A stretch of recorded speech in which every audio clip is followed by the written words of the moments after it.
Hey everybody, this is Abby from Realistic Kitchen and Gardens, and today I wanted to show you how I make sausage from my bulk pork. Here we are with our 4 pounds of ground meat. So I'm making classic breakfast sausage. So this is a sausage that does not have fennel in it. So if you want a sweet Italian sausage or a hot Italian sausage, you'll want to use a different seasoning because this does not have fennel in it. 2 tablespoons of brown sugar, 4 teaspoons of dried sage, smoked salt. I'm going to be doing 2 teaspoons of ground black pepper, half a teaspoon of dried marjoram or dried oregano, 1/4 teaspoon of crushed red pepper flakes. If you want it spicier, you can add more, or you can completely leave it out. 1/8 of a teaspoon of ground cloves. So I have that all mixed up.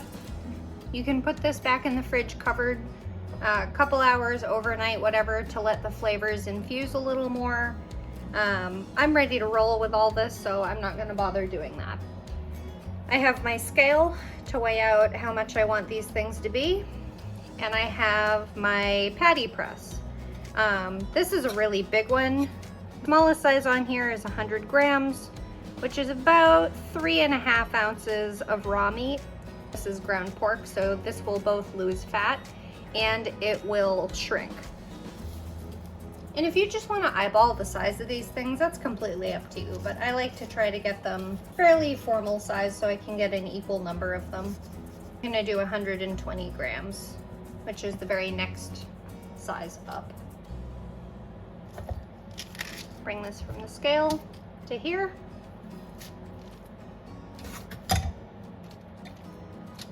There we go, a pretty patty. So this is the non-stick skillet I got with my stove. If I had it in my powers, I would use a cast iron, but here we are. This is preheated to medium-low since it's non-stick. I've let this cook for about 2 minutes. I have a fresh, clean spatula because that side is cooked.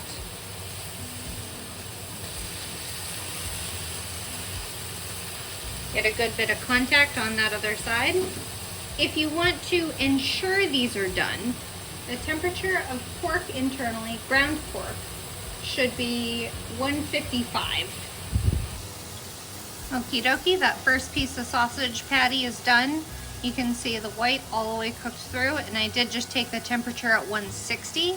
You can also tell by the colored juices running out of it, if you want to go that method too. But I am going to just have this land on this paper towel. These are good in the fridge for 5 days. Or you can freeze them and thaw them in the microwave for about a minute, depending on the power of your microwave. Hand freeze these patties raw in between pieces of parchment paper or waxed paper, and you can flop them in a griddle day of frozen. But basically, same cooking process. Make sure it comes to at least 155 internally. Hope you enjoyed this video. There's lots of ways to use ground pork, but this is one of my ways. I'm finishing up using the sausage from this whole hog I got. But anyway, if you like this kind of stuff, please like, comment, and subscribe.